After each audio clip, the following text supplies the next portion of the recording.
Hello, I am Professor Prakash Rao, Tunga College, Tirthalli. This is my sixth video on Indian Accounting Standard 16, Property, Plant and Equipment.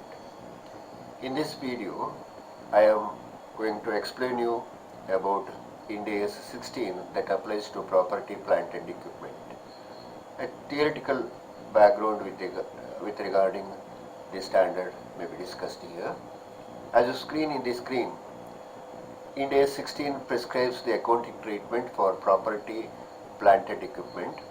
The principal issues covered in the standard includes timing of recognizing an asset, that means when the value of the asset should be recognized, then determining the carrying amounts of the assets, how much value that should be accounted with reference to a particular assets, then depreciation to be recognized in financial statements, that means how much depreciation has to be accounted with reference to particular asset. Then the question of recognition of an asset, the standard lays down the condition. The cost of any item of PPE, plant, property and equipment, must be recognized as an asset only when it is apparent that the future economic benefits related to such assets flow to the business. That means there should be benefits expected from the economic benefits expected from the asset to the business. Then the cost of such asset should be reliably measured. What should be the value that should be reliably measured? Then with regarding constituents of the cost, that means components of the cost of the asset recognized. The cost of the item of PPE includes the net purchase price including duties, taxes, etc. That means after any discount and including duties and taxes. Then the costs which are directly attributable to bringing the asset to the location and the expenses required for it to operate in a manner as intended by the management. Then with regarding the value that should be recognized after initial measurement after recognition. A business must choose either of the two methods, that is cost model or revaluation model, as accounting policy, and that should be applied to entire class of PPE. That means in a particular group of assets, individual assets cannot be valued in a particular model.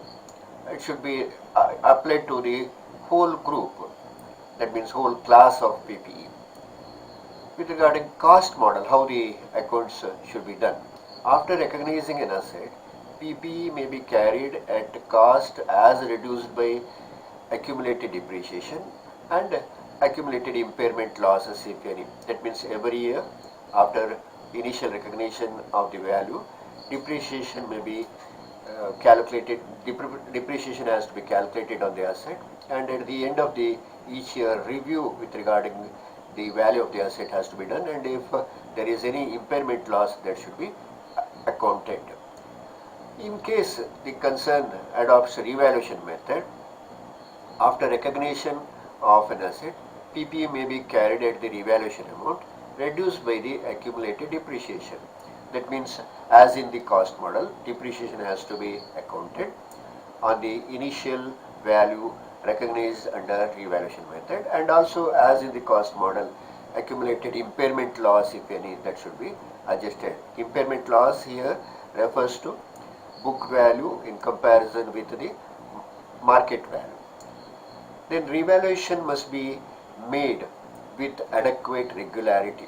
In case of revaluation method, this is the standard, that is revaluation must be made with adequate regularity. ಅಂದರೆ ಆಗಾಗ ಒಂದು ಅಸೆಟ್ನ ವ್ಯಾಲ್ಯೂವನ್ನು ಪುನಃ ಪರೀಕ್ಷೆ ಮಾಡಬೇಕಾಗತ್ತೆ. ಅದನ್ನೇ adequate regularity with adequate regularity revaluation must be done ಅಂತ ನಾವು ಅನ್ಕೋಬಹುದು.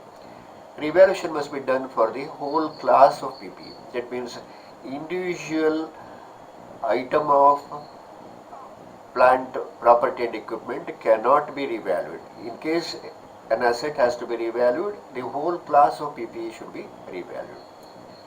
Then increase in the value. In case of revaluation method, the revaluation will be done with adequate regularity. On revaluation, if it is found that there is increase in the value of revaluation, the increased value should be credited to other comprehensive income and should not be accumulated in equity, and should be accumulated in equity. However, the increase should be recognized in P&L statement to the extent of reversal of revaluation decrease of similar asset recognized previously in the profit and loss account. It means, in case there is increase in the value found on revaluation, the value should be credited to comprehensive income and is shown in the balance sheet under equity. However, if such increase has been found after previous year's revaluation decrease, then that must be adjusted in the profit and loss account to that extent.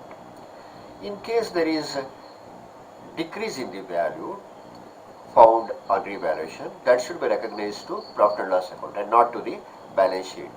However, such decrease should be debited to other comprehensive income if it is found that in the previous year there is increase in income that has been credited to taken to balance sheet. With regarding depreciation, the standard requires the method of depreciation used should reflect an asset's pattern of future economic benefits. How the asset has been used, that should be one of the consideration in calculation of depreciation. At each balance sheet date, the standard requires a review of residual value and useful life of asset. That means every year, at the end of every year, the residual value of the asset and the remaining useful life of the asset should be reviewed. Then it is also necessary to review the depreciation method that is employed. Up to this time, what is the method that is applied for depreciation? That should be reviewed. Whether there is any change required, that should be seen. With regarding de-recognition, that means if the asset is recognized initially and subsequently that asset will not fetch any future economic benefits, then we may have to de-recognize the asset. The carrying amount of assets of PPE should be recognized at the time of their disposal. That means if the asset is sold or disposed of, or when there are no future economic benefits anticipated from the use or disposal of such assets. That means if it is found that there is no future economic benefits, then the value of the asset should be de-recognized. On such de-recognition, any gain or loss arising from such de-recognition should be included in the profit and loss account when such item is de-recognized. That means on de-recognition, the residual value of the asset, it may be sold in the market, or if any residual value fetches, that should be compared with the book value, and if any gain or loss is calculated, that should be adjusted in the profit and loss account. With regarding all these calculations, disclosure should be made as per Ind AS. Ind AS 16 prescribes final statement should disclose for every class of PPE, including measurement basis for determining carrying amount.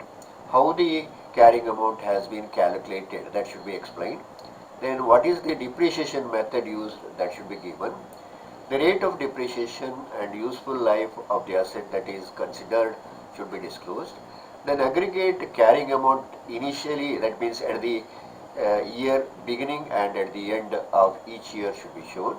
Then if there is any restrictions on the title, that means if the asset is mortgaged to somebody, then restrictions on title and PPE pledged as a collateral for liabilities. These things should be disclosed every year as per Ind AS 16.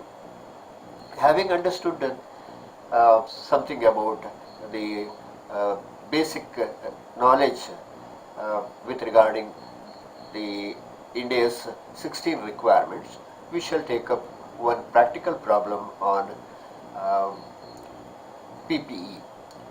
This example, in this video, I am going to take up one example, accounting of replacement cost. If any asset is replaced or a part of the asset, a component, major component of the asset is replaced, how that should be accounted in the books of accounts. This example says like this. Sun Limited has acquired a road roller at a cost of rupees 1 lakh with no breakdown or component parts. The estimated life is 10 years. That means the value of the asset is initially taken as 1 lakh. There are two components, vehicle component and engine component. The estimated life is given as 10 years. At the end of the 6th year, the engine requires replacement as further maintenance is uneconomical. The remainder of the vehicle is perfectly roadworthy and is expected to last for 4 years. That means at the end of 6th year, the vehicle, that means road roller, requires replacement of engine which costs 45,000. The discount rate is assumed as 5%. Whether the cost of new engine can be recognized as the asset, and if so, what treatment should be followed. In this example, it is given that the initial value of road roller is 1 lakh. It serves for 10 years, but after 6 years, the engine replacement is required, and the cost of the new engine is 45,000, on which a 5% discount rate has to be applied. Then the question is whether the new engine has, how the value of new engine has to be accounted in the books of accounts. The solution may be explained like this. For recognition of an asset as property, plant and equipment, the recognition condition needs to be satisfied. We shall see whether the conditions are satisfied.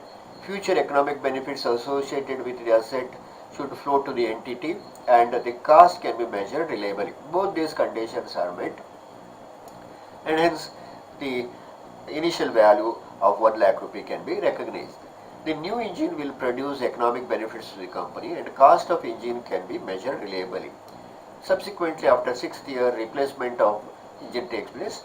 The initial value of the machine is 45,000 and the future benefit is expected, and hence that can be, the cost can be added to the carrying value of the machine, that is road roller. The original invoice of the road roller did not specify the cost of the engine. Therefore, the cost of replacement rupees 45,000 will be used as indicative value of the old machine and discounted for 6 years. That means, though it is not mentioned in the problem that with regarding the value of the engine component, the new engine carries the value of 45,000. That should be taken as indicative value. So 45,000 has to be discounted for 6 years. 45,000 into 1 to the power 6 divided by 1.05, 5% discount. That comes the discounted value as 33,580. So revised cost is calculated as 1 lakh initial value of the road roller minus the discounted value of the engine, old engine, plus the new value of the engine, that gives 1,11,420 as the revised cost of the road roller. Here you should observe two things. One, it may be assumed that the residual value of the old engine, that is 33,580, will fetch in the market, and in the above calculation the depreciation on the vehicle component of the road roller is ignored. Alternatively, for these limitations, we can work out the illustration in a different way. It is shown here. The initial value of the vehicle component is taken as 55,000. So engine value 45,000 as given in the problem. Initial value of the vehicle is mentioned as 10 years, whereas engine serves for 6 years only, as explained in the illustration. Depreciation per year vehicle 55,000 divided by 10 means 5,500. With regarding engine, the calculation need not be done. Depreciation for 6 years, 5,500 into 6. So for vehicle component, depreciation comes to 33,000. With regarding discounted value, as we have calculated in the earlier step itself, it comes to 33,580. Now the value at the end of 6th year after introduction of the new engine, vehicle component 55,000 minus 33,000 equals 22,000, the remaining value of the vehicle component. Then the engine component, the market value of old engine may be taken as 33,580 as calculated here. Now the revised cost after adding new engine will be vehicle component value plus new engine cost minus the market value of the old engine 33,580. That gives the revised cost of adding new engine as 33,480. So this may be considered as an illustration for how to account for replacement cost of component or major portion of an asset. Hope you have understood the illustration. Thank you.